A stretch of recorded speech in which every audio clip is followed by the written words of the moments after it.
Hey IDC family, thanks for watching the IDC daily videos. Wanted to come with a bittersweet video today. We've got Micah Lang, who I'm going to have a conversation with. Many of you guys know Micah has been serving as our Director of Student Discipleship, and we'll get to hear kind of about your tenure here in just a second. But Micah is, in the Lord's providence, going to be going up north to pastor a church. And so we wanted to just kind of do some reflection and then also kind of be able to get excited with you as the Lord goes. So for those who might not know, let's just start with maybe telling us about you, your family, where you're from, all that kind of. Give us the Cliff Notes version of your bio. Yeah, so my wife and I, Felicia and I, are from the New England area. So we kind of grew up there, and we are both from the Boston area of Massachusetts.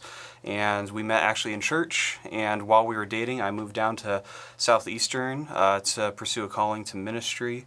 And in that, have just loved being down here. We got married a year after I was down here, and in the midst of doing that, became members really quickly at IDC, have loved our time here, and then it was actually after being here for about a year, 2 years, I think it was, that Aaron Lumpkin kind of left, and then I kind of stepped into his role as the Director of Student Discipleship and have been loving it ever since. Excellent. And in the course of time, have had 2 kids? I've had 2 kids. Yes, we have Ada, who is a year and a half, and then we have Judah, who is a newborn, coming up on 6 weeks now, and he is a chunky little guy. Excellent.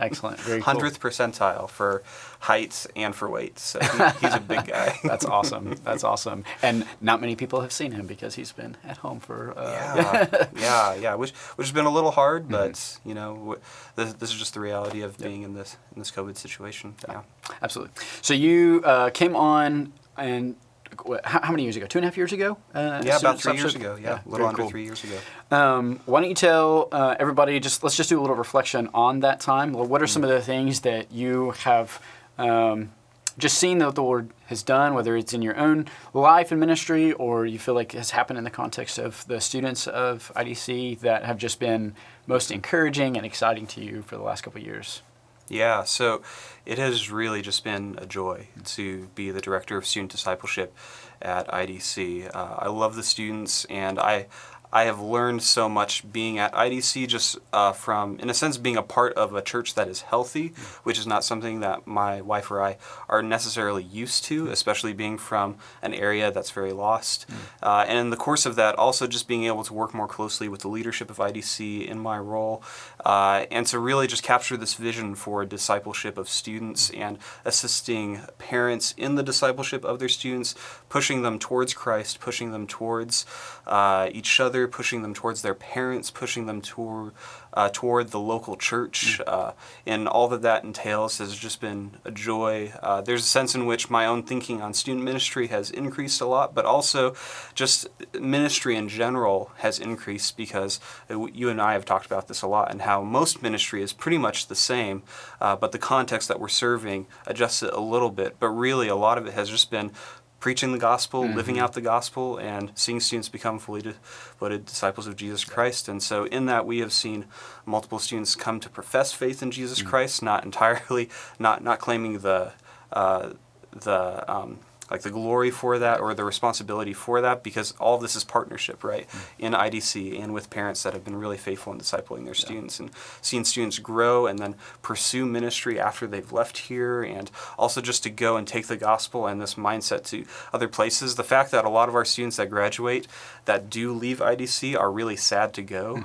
And not just sad to leave our ministry, but sad to leave IDC, kind of shows, I think, just God's favor and kindness on us as a ministry and trying to push them towards IDC and know what it's like to be a part of the local church. Yeah, I think that's been something I've really appreciated about working alongside you is as we've thought about how to take these core values of gospel, community, and mission and say we don't need to exchange those when we're thinking about student ministry for some other core values. What we need to do is say, what does it look like to contextualize and apply these to the particularities of students? And obviously the gospel is kind of unchanging. We don't want to monkey with that, but we do want to communicate that in a way that's effective and helpful to students in leading them to faith and also seeing them grow in faith. But I've particularly enjoyed thinking with you along the lines of what does it look like to encourage students to think about the community well, that we don't want to pull students away from the church community, but we actually want to do student ministry in a way that pushes them towards the fullness of church membership, so that when they leave, they grow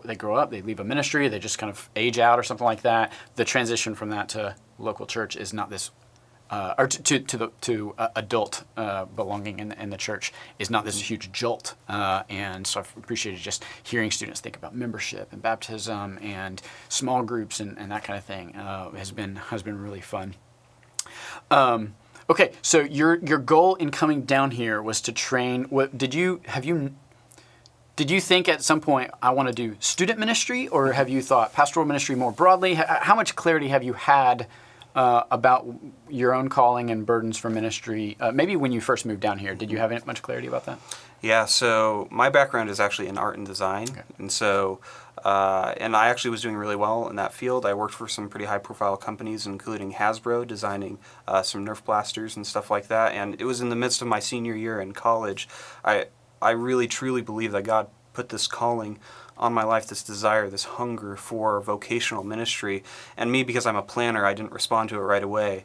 But after a year or two of just processing that and sharing it with the elders of the church that I was a member of then, just felt that desire never go away. And it just kept getting stronger and stronger. And so coming down here was really, I believe, a step of obedience to the call of Christ on my life to pursue pastoral ministry in whatever context that looked like. Okay. And then after we came down here, like, student ministry was never the goal. Ministry was the goal. And so I never viewed student ministry as like a stepping stone in order to get to what I was really going after. For me, I just felt called to preach the gospel and to disciple people. Yeah. And students fall into that category, and families fall into that category. So it has been a joy to do that. And after being here, and with Felicia and I both being here, over time we also started to get this almost second calling back to New England.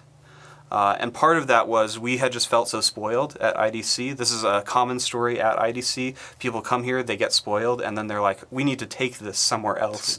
But also our heart really started breaking for the people back home. Any statistic you look at is going to probably put all 6 of the New England states in the top 10, if not the top 7 of the most lost states in the United States. Utah usually is the only one that comes out higher than the New England states. And so knowing that there weren't healthy churches, not many in New England, there wasn't really a huge gospel presence. Most of the people we talked to that weren't believers in New England didn't even know what the gospel was.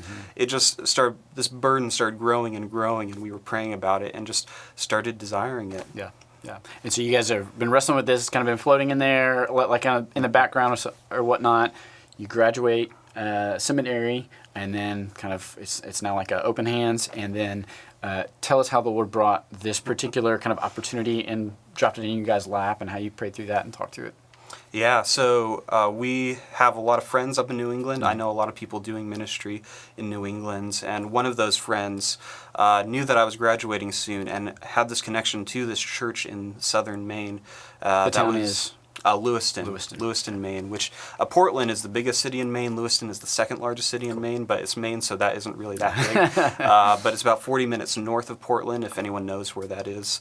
And if anybody knows where Maine is, it's like the top right of the United States. Yeah. Usually out of the New England states. People know where Maine is because it's like that corner, right? They have a lot of woods. Oh yeah, a lot of woods, a lot of blueberries, maple syrup, a ton of snow. It's great. It's good stuff. But he told me about this church and the need there. For the church, told me to check it out. We weren't looking for a church. We weren't applying to churches. But this opportunity got put in our laps, and we said, yeah, we'll pray about that. We'll apply. We'll talk it through. And after this long span of time in process with them, God just kept confirming things over and over, and we kept moving on to the next step and just feeling this kindred spirit with the church that really does believe the gospel, is trying to live out the gospel, and they're very missional in their focus to the area, which is in great need. And so as we're walking through that, I developed a really close friendship with the 3 other pastor elders that are there, that are lay elders right now, and they've been carrying this burden of preaching and pastoral care while also working full-time jobs in other places. And I've just grown to love them and connect with them really well. We get along really well together. And as we started to get to know this church, it just seemed to become clear to us that if God was going to open this door, we were going to walk through it. Yeah, yeah.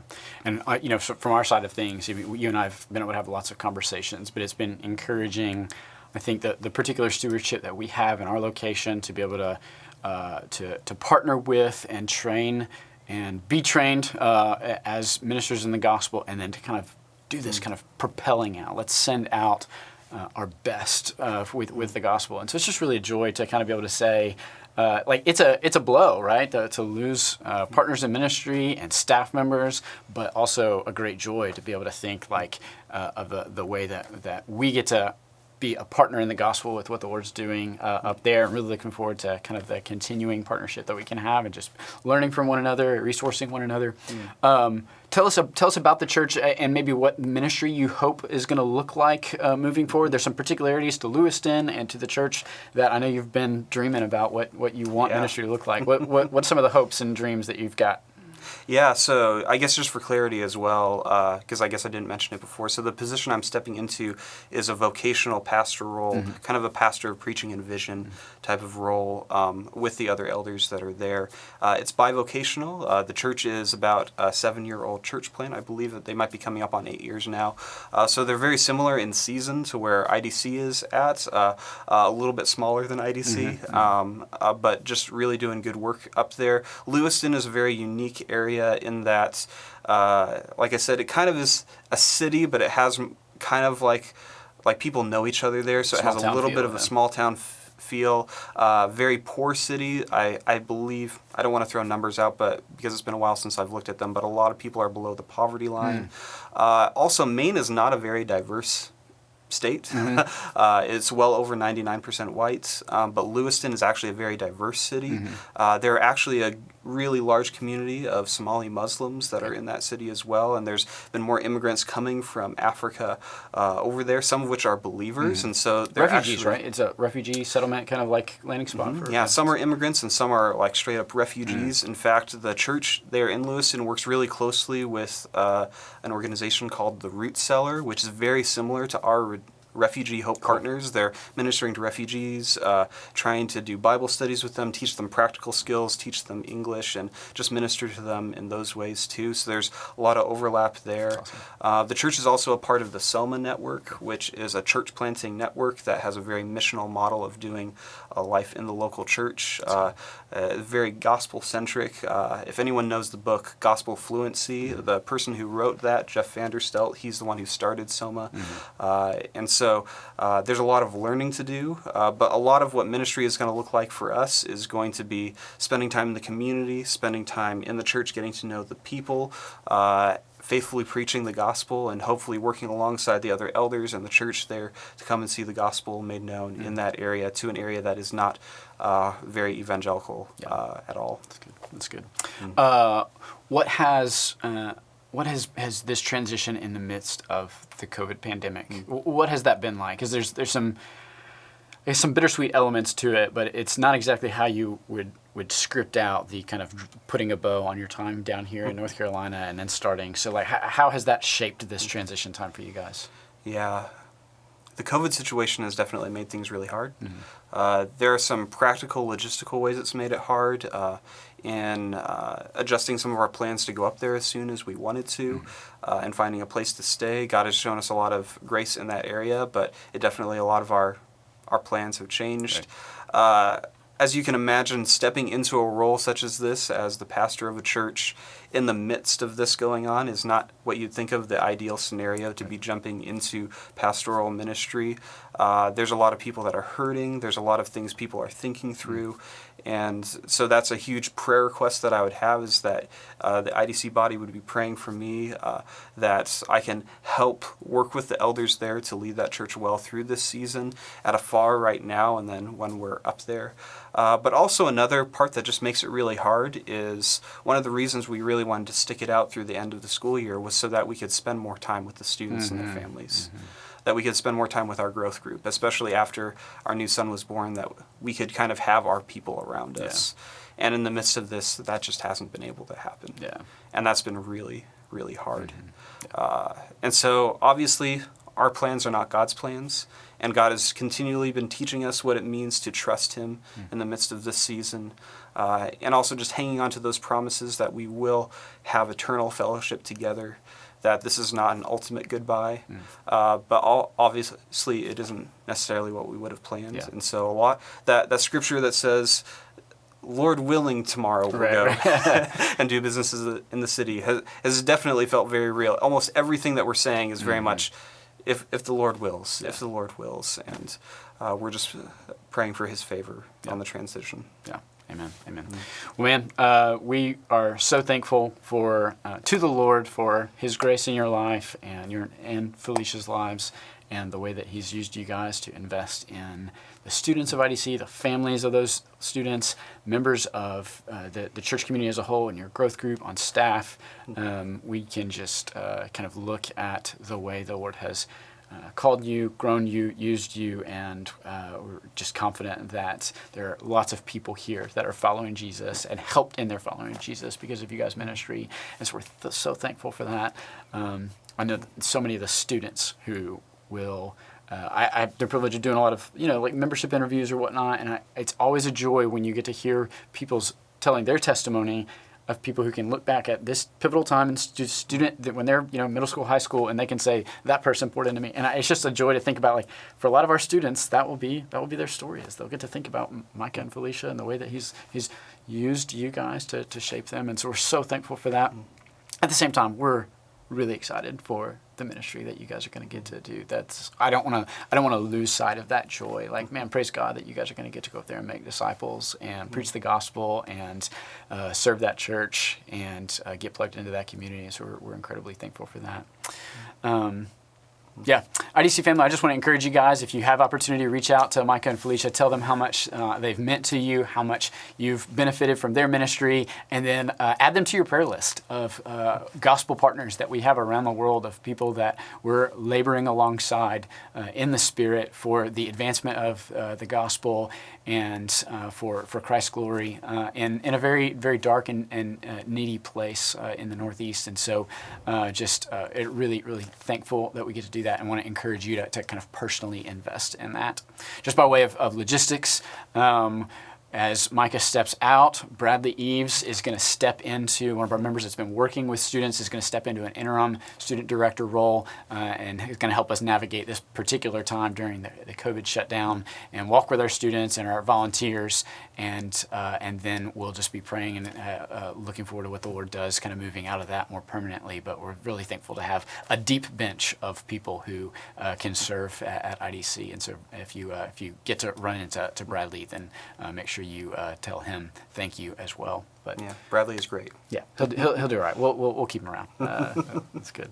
Thank you, man. Appreciate it. Yeah. Thank you, Shane. Absolutely. Yeah. Thank you, guys. Have a good day.